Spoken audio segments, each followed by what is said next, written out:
on s'est rencontrés avec les différents syndicats, dont la CGT, la semaine dernière. On se rencontre à peu près une fois ou deux fois par an, en fonction des urgences. Au-delà des instances paritaires que je vais devoir aller présider dans quelques temps. Donc voilà. Et avec la CGT qui est plus présente dans les territoires routiers ardennais, on a évoqué un certain nombre de choses. Et notamment, vous m'avez dit que vous seriez dans la dynamique nationale de la manifestation du 18, mais vous, c'est-à-dire que dans tous les conseils généraux, les agents routiers manifestent, mais même au-delà d'ailleurs, par rapport aux perspectives de réorganisation et de grandes régions. Mais vous avez dit, on le fera le 20, le jour du CTP. Voilà. Eh bien, on est bien tout à fait d'accord. Alors, je vous ai expliqué un certain nombre de choses. Si vous le permettez, je vais le réexpliquer à tout le monde. Et puis pour être sûr de ne rien oublier, j'ai écrit ce matin un peu ce que je vais dire. Donc je vais lire un peu ce que j'ai à vous dire et puis après on entamera une discussion. Alors, moi, votre mouvement s'inscrit dans une situation très particulière de l'opinion publique française. Et ce n'est pas moi qui le dis, c'est un certain nombre d'observateurs beaucoup plus intelligents que moi nous expliquent que nos concitoyens sont vraiment dans un climat d'inquiétude, de doute, et on a rarement vu cette situation dans notre pays depuis la Seconde Guerre mondiale. C'est une réalité qui est faite de choses vécues, de choses dont on a peur, en tous les cas, l'absence de visibilité. Ça, c'est la réalité. La crise économique, moi, je ne veux pas m'étendre là-dessus, mais elle s'aggrave chez nous. C'est clair. On ne parvient pas à s'en sortir. Quand on a dit ça, on a tout dit et rien dit. Comment on fait pour s'en sortir? C'est pas ici ce matin qu'on va le faire. Mais sachons que les uns et les autres, en tous les cas, les présidents de conseils généraux, les parlementaires, puisque je suis sur ces deux fonctions, essayent de trouver des solutions. On a un endettement colossal, alors on dit c'est la finance. En fait, oui, on est dépendant de la finance internationale. Et plus vous êtes endetté, plus vous avez la corde qui se serre autour du cou. Donc, en même temps, le gouvernement, et je ne vais pas me mettre à soutenir le gouvernement, mais en même temps, je ne vais pas le critiquer bêtement. Aujourd'hui, il est aux affaires, la démocratie est passée par là. Il faut qu'il trouve des solutions pour qu'on soit moins endetté. Vous le voyez dans vos familles, quand vous êtes dépendant du banquier, à un moment, il y a des gens qui vont au tas à cause de ça. Donc ça, c'est une réalité. À cause de ça, et en même temps que cela, on a un chômage qui continue à grimper de manière colossale. Et aujourd'hui, chômage RSA, pas une famille, pas une personne, au moins une personne dans nos familles n'est concernée. Donc ça, c'est quelque chose qui est dans les discussions de tous les jours. Celui qui a perdu son emploi, avec toutes les conséquences, je parlais des banquiers tout à l'heure, mais celui qui perd son emploi, c'est pas sans conséquences. S'il a des endettements parce qu'il a construit sa maison, parce qu'il est en train d'aider les enfants à faire des études, de la formation, etc. On a, et je le disais à vos représentants, moi, il ne se passe pas une semaine sans que je ne sois interpellé par des salariés du privé, parce qu'il y a une menace pour leur emploi, parce qu'ils n'ont pas été complètement payés, parce qu'ils n'ont pas été payés du tout, et par des salariés qui viennent du privé, qui sont au bord de la route, c'est-à-dire qui sont au chômage, et pour lesquels on sait comment les choses vont se terminer, le RSA. Ça, c'est aussi une réalité. Je le précise, parce que c'est une volonté forte, et hier, je l'ai encore réaffirmé, j'étais en réunion avec mes collègues présidents de conseils généraux. Au conseil général, premier point, les salaires sont versés, le régime indemnitaire s'applique, continue à l'appliquer, il n'y a pas de problème, et au conseil général, il n'y a pas de licenciement. Et je dirais même, dans certains secteurs, il y a de l'embauche. Au mois de juin, j'ai dû recruter en urgence 39 éducateurs. On en parlera tout à l'heure, ça nous est reproché. Voilà. Bon, dans un contexte de crise qui est suffisamment grave pour notre pays, je ne sais pas pourquoi. Et là, je vais être un peu critique. Le président de la République et ses gouvernements ont choisi, au pire moment, de bouleverser ce qui était encore stable dans notre pays. Je veux parler des collectivités locales auxquelles nos concitoyens sont très attachés. Ils sont attachés pour plusieurs raisons, parce que d'abord, ils mettent un nom sur ceux qui en sont responsables. C'est, comme disait un de mes collègues, les collectivités locales et leurs élus, c'est la démocratie de l'engueulade. C'est-à-dire, quand on n'est pas content, on peut engueuler, on le trouve. Demain, les amis, ce que vous êtes en train de me dire, il faudra aller l'expliquer à Strasbourg. C'est prévu. C'est prévu. Ça sera, vous verrez comment ça se passe. C'est un peu différent. Hein. On est moins dans le direct. Mais bon, monsieur Huré, est-ce qu'aller l'expliquer à Lille ou à Reims, c'est plus valable? Parce que je vous rappelle quand même ce que vous critiquez, vous l'avez voté quand même. C'est votre réforme alors. Vous l'avez voté. C'est votre réforme. Mais monsieur, je n'ai pas voté cette réforme. Ah non, non mais là, vous n'avez pas voté pour la réforme territoriale version Le millefeuille, c'est vous qui pouvez appeler le 15. millefeuille. Non. Ah, bah alors, où c'est que j'ai été voir sur... Nous, on a dit avec un certain nombre de parlementaires de gauche, de droite et du centre. Oui, non, mais c'est pas une question politique. Si le gouvernement... Ah non, mais il faut expliquer les choses. Si le gouvernement impose cette réforme, nous voulons aller plutôt avec la région Est que d'aller avec le Strasbourg. Ah oui, voilà, c'est ce qu'on a dit. Ça vous dérange pas? Vous voulez plus les 22 régions? Non, monsieur, ça ne me dérange pas. Je vais même vous dire. Est-ce que vous êtes d'accord pour le maintien des 22 régions? Ça qu'il faut dire. Moi, je suis pour la suppression des régions. Ah bon alors? Mais oui, mais je vais vous expliquer pourquoi. Mais parce que tout simplement, la réorganisation régionale, mais on est parti sur autre chose. À un moment, on a besoin d'un État fort. La réorganisation régionale va éloigner de nos concitoyens les décisions et la gestion du quotidien de la vie de nos concitoyens. Et moi, voir notre pays divisé en 22 ou 12 régions qui ont un grand pouvoir politique et qui n'ont qu'un souci de s'affranchir de l'État, mais je veux dire, ça va être des rigolos quand ils iront dans les instances internationales. Donc je ne veux pas de ces régions politiques, qu'elles soient petites ou grandes. Je veux de la proximité. La proximité.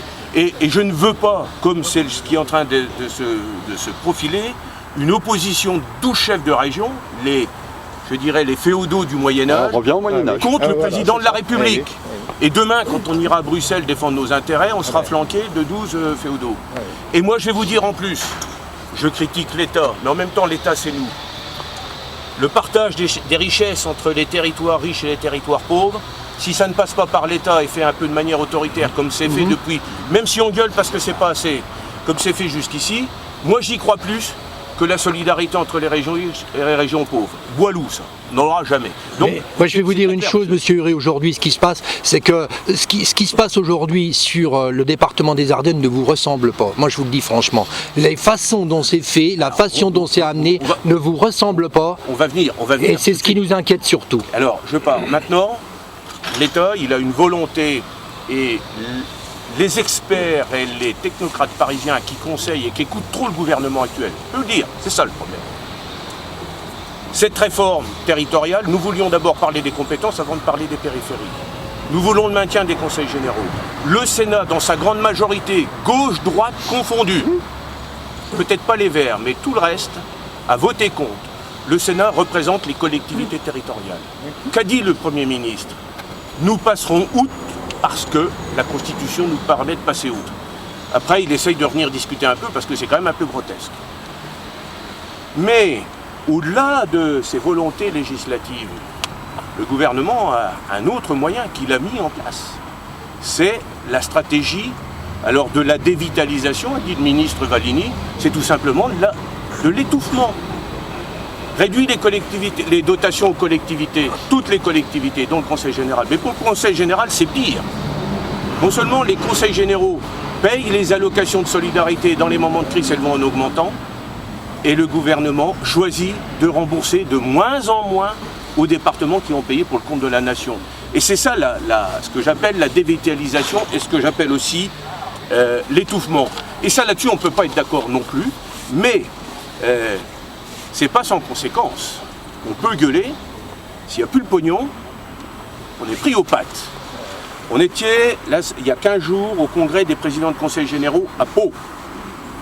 Et le président Le Breton, président du conseil général des Côtes-d'Armor et président de l'Assemblée des départements de France, a fait venir un spécialiste des questions finances, collectivités locales, Michel Klopfer. Grand spécialiste, il est incontesté. Que nous a-t-il dit?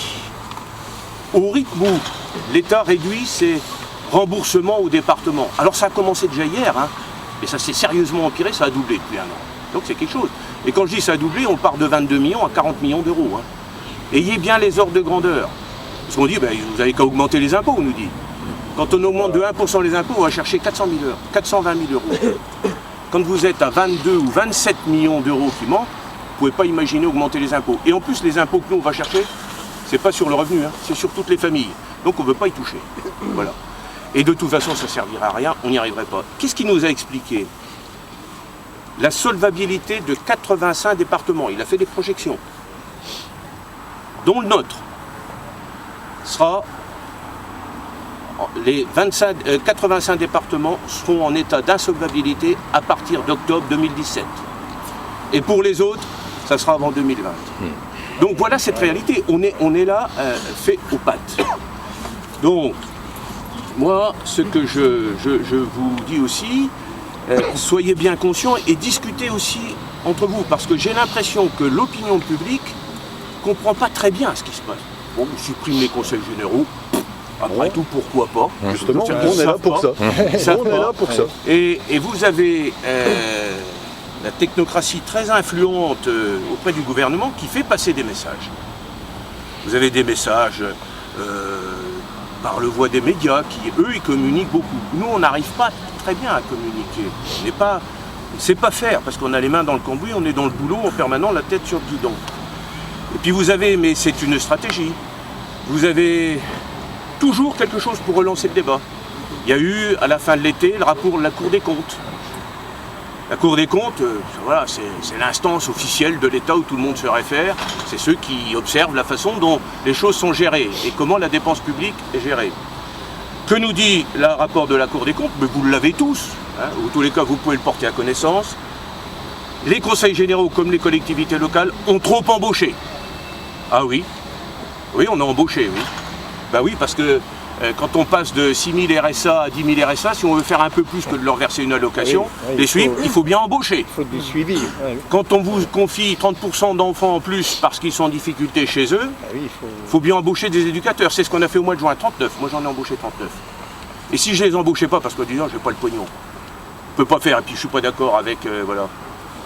Il y a le contrôle de l'IGAS, c'est la police des polices du sanitaire, qui est donc un organisme auprès de l'État, qui vient contrôler les conseils généraux en disant, attendez, vous avez tant d'enfants, vous devez avoir tant d'encadrement.